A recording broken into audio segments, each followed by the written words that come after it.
أسعدتم أوقاتًا أعزائي المشاهدين مع حلقة تحت عنوان الإيزيديون السوريون في كرداخ والجزيرة للبروفيسور سيباستيان مايسل. المقال مكتوب باللغة الإنجليزية، ترجمها من الإنجليزية إلى العربية الدكتور نضال محمود حاج درويش. هذه هي الحلقة الأولى، والمقال منشور في مجلة الحوار في العدد 70 لعام 2017. هذا المقال سوف أقسمه حوالي إلى 3 حلقات، إن المقال طويل نوعًا ما. سأبدأ بالقراءة، تحليل الوضع التاريخي. طبعًا لن أنقص أو أزيد شيئًا، سأتكلم مثل ما هو موجود في المقال الترجمة العربية. تحليل الوضع التاريخي والاجتماعي وهوية الإيزيديين في سوريا يعني تسليط الضوء على الاختلافات الإقليمية بين المجموعتين الرئيسيتين. يختلف وضع الإيزيديين في الجزيرة السورية كثيرًا عن وضعهم في منطقة كرداغ بين قوسين عفرين في غرب سوريا، وسأجادل بأن هذه الأخيرة تعاني من التمييز بسبب أصلها الديني، وبالتالي تحدد هويتها في المقام الأول على هذا الأساس. أما الإيزيديون في الجزيرة فتحدد هويتهم على أسس دينية وقومية، ويتم اضطهادهم لهذين السببين. هدفي من خلال تحليل التاريخ والمقارنة بين المذاهب هو إظهار كيفية تطور المجموعتين وكيف وجدوا في مساحاتهم الحالية ضمن السياق السوري للأقليات. عاش الإيزيديون في منطقة كرداغ لعدة قرون، وبالتالي فهم عموما أفضل اندماجا في المجتمع.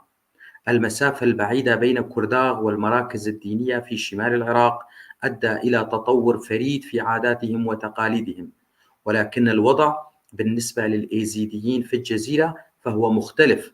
وعلى الرغم من أنهم استقروا في القرى منذ قرن مضى، إلا أنهم كانوا يواجهون باستمرار حدودًا سياسية جديدة وتبادلات سكانية مع المجتمعات المحلية، مما أسهم بشكل عام إضعاف موقفهم في السياق الاجتماعي للمنطقة. من ناحية، تم فصلهم عن المناطق الإيزيدية الأخرى في سنجار في العراق وطور عابدين في تركيا، وذلك بسبب الرسم التعسفي للحدود السياسية بعد الحرب العالمية الأولى. ومن ناحية أخرى، تم تعريب منطقتهم بشكل منهجي وإضفاء الطابع الإسلامي عليها من خلال تهجير الأسر الكردية وإعادة توطين الفلاحين العرب المسلمين فيما يسمى بالحزام العربي في الجزيرة. وبالإضافة إلى ذلك، كانت هذه المنطقة وجهة موجات مختلفة من اللاجئين من تركيا والعراق. الآن نأتي إلى المجتمع الإيزيدي. الإيزيديون هم مكون ديني يتحدث الكردية، ويعيشون أساساً في شمال العراق، وتعيش مجموعات أصغر في أرمينيا وألمانيا وسوريا وجورجيا. العفو، هنا كما قلت أنا أقرأ المقال كما هو وارد بدون أن أضيف أي شيء. على سبيل المثال أبدا ألا أقول شمال العراق، هنالك إقليم كردستان العراق. أكمل المقال. ويبدو من المناسب، العفو طبعا الدكتور نضال أيضا لم يقل كذلك. الدكتور نضال قام بالترجمة من الإنجليزية إلى العربية. الآن أقرأ ما هو موجود طبعا كما كتبه البروفيسور سيباستيان مايسل. أعود إلى المقال والتحليل. ويبدو من المناسب تقدير متوسط عدد الإيزيديين بحوالي 450 ألفاً، استناداً إلى البيانات الإيزيدية حوالي 800 ألف والغير إيزيدية. في هذه الحالة تقدر المصادر العربية الإسلامية عددهم بحوالي 150 ألفاً. يقع المركز الديني للإيزيدي في لالش في منطقة شيخان غرب مدينة الموصل العراقية. باعذرة مدينة صغيرة في جوار لالش، وهي مركز رؤساء الإيزيديين. القائد الأعلى للمكون الإيزيدي هو مير تحسين بيك، والرئيس الديني لهم ينتمي إلى طبقة بابا شيخ. على مر القرون الماضية عانى الإيزيديون الذين يعيشون في مناطقهم الأصلية من الاضطرابات السياسية والثقافية والاجتماعية القائمة على أشكال مختلفة من التفاعل مع المجتمعات غير الإيزيدية. وكانت معظم هذه اللقاءات تجارب تمييزية ساهمت في تشكيل هوية إيزيدية متميزة سواء في الداخل أو في المنفى. من الناحية القومية يعتبر معظم الإيزيديين أنفسهم كرداً. إن الإيزيديين في سوريا هم من أصغر المجموعات في السياق السوري للأقليات الدينية والإثنية، ولا تتوفر بيانات دقيقة عن السكان، إلا أن عدد الإيزيديين الذين يعيشون في سوريا لا يتجاوز 10,000 شخص، وتعترف الدولة والمجتمع بالإيزيديين ككرد ذوي معتقد ديني مختلف. معظم الكرد في سوريا مسلمين سنة. العدد القليل المكون الإيزيدي أثر سلباً على موقفهم في سياق الأقلية السورية، وكذلك الأمر كان الانقسام وفصل مناطق استيطانهم التقليدية سلبياً بعد الرسم التعسفي للحدود السياسية بعد الحرب العالمية الأولى من خلال إدارة التفويض الفرنسي والمقايضة الإقليمية بين سوريا وتركيا. فرض على الإيزيديون في سوريا العيش في منطقتين معزولتين، بالإضافة إلى فصلهم عن المراكز الدينية والمستوطنات الرئيسية للمكون الإيزيدي في شمال العراق. الآن نأتي إلى المجتمع الإيزيدي في سوريا. واحدة من المستوطنتين الرئيسيتين للإيزيديين تقع في غرب وشمال غرب حلب، في كل من جبل الأكراد كرداخ، جبل سمعان، جومة أو جبل العروبة، وتسمى هذه المنطقة بأجمعها عفرين نسبة إلى أكبر مدينة ومنطقة إدارية. يعيش الإيزيديين في كرداخ في بيئة يغلب عليها الطابع الإسلامي، ويعتبرون جنبا إلى جنب مع بعض الدروز الأقلية الدينية الوحيدة في المنطقة. وبما أن الغالبية العظمى من سكان كرداخ هم من الكرد، فإنهم ليسوا أقلية عرقية هناك. وتنتشر القرى الإيزيدية في جميع أنحاء المنطقة، ولكنها تتركز ضمن 3 جيوب: منطقة شكاك، وتضم القرى التالية: قسط الجندو، بافلون، قطمة، سينكا، ومنطقة جومة. وتوجد قرية فقيرة، غزاوية، عرش قيبار، ترندة، شادرية، جقلة، جومة، إيسكا، عيندارة، وآشك شرقي، وكفر زيتية. وفي منطقة شيراوة يعيش الإيزيديون في قرى باصوفان، قيمار، قنديم الزن بين قوسين سوق الكبير. إضافة إلى ذلك توجد عائلات إيزيدية في المدن والبلدات التالية: برج عبدالو، بائية، علي إيقين، قوقامان بين قوسين كتبت مجلة الحوار تصحيحا للاسم قوشمان أو قوجوما. عفرين، عزاز، وحلب يعيش في قرى باصوفان فقيران وبافلون فقط الإيزيديين. توجد في المنطقة حوالي 700 عائلة إيزيدية. تتكون العائلة الإيزيدية والكردية عادة من 7 إلى 10 أعضاء، وبذلك يمكن افتراض عدد الإيزيديين في شمال غرب سوريا بحوالي 5,000 شخص. وتنتظم الأسر الإيزيدية على طول الخطوط القبلية، وغالبا ما يقيمون جنبا إلى جنب مع عشيرتهم وأقربائهم. من بين أهم القبائل الإيزيدية: دنادي، رشكان، داودية، شرقيان، خالتي، وقوباني.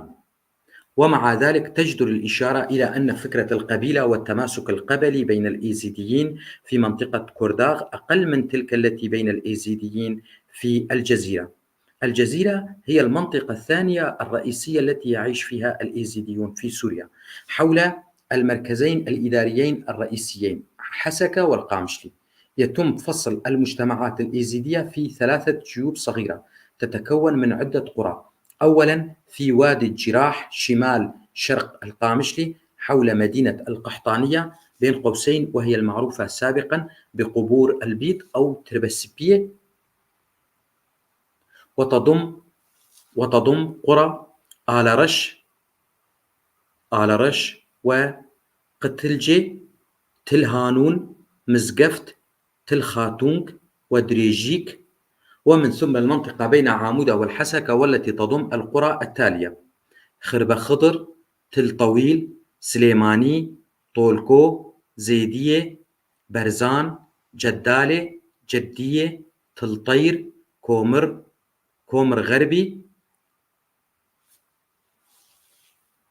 أو قمار، مكتوب بالكردية قمار غربي، قريرش أو تل أسود، محمودية، عنترية، مورك، ناصرية، خربة جمل، آفقيرة، هيشري، معك، موسكو، خربة ديلان، بورسعيد، خربة غزال، خربة خوي، ترعشك، قولية أو قولية، مركب، خربة فقيرة، قزالجوخ أو قزلاجوخ، قندور، كرنجو، دقركي، وشطلي. وأخيرا توجد عدة قرى قرب بلدة رأس العين على طول نهر الخابور، وهي أسدية، تل صخر، تل بيدر، مريكيز، جان تمر، شكرية، لزقة، جافا، دردارة، تليلية، أبو جرادة، تل نايف، خربة بنات، تل خنزير. وبالإضافة إلى ذلك انتقلت بعض الأسر الإيزيدية إلى المراكز الحضرية في المنطقة. ينتمي الإيزيديون في الجزيرة إلى القبائل الآتية: ماسكان، باهجولان، كيواخي، هافيركان، سموقة، مهركان، وأفشاني. تتميز بعض القبائل الكردية مثل الملان والهافيركان بتنوعها الديني، فهي تضم عشائر سنية ومسيحية وإيزيدية. يبلغ عدد الإيزيديين في الجزيرة حوالي 4000 شخص. وأخيرا يمكن العثور على أسر إيزيدية معزولة في المدن السورية الكبيرة في دمشق وحلب وحمص. وبإضافة أعداد الإيزيديين في كرداغ وعدد قليل من الأفراد في المراكز الحضرية، يصل مجموع السكان الإيزيديين إلى حوالي 10,000 نسمة، ولكن مع انخفاض مضطرد. ولا تزال الغالبية العظمى من الإيزيديين السوريين تعمل في القطاع الزراعي كمزارعين، وتعمل كرعاة أو كعمال، وتجد العائلات القليلة في المدن الكبيرة العمل في قطاع الخدمات.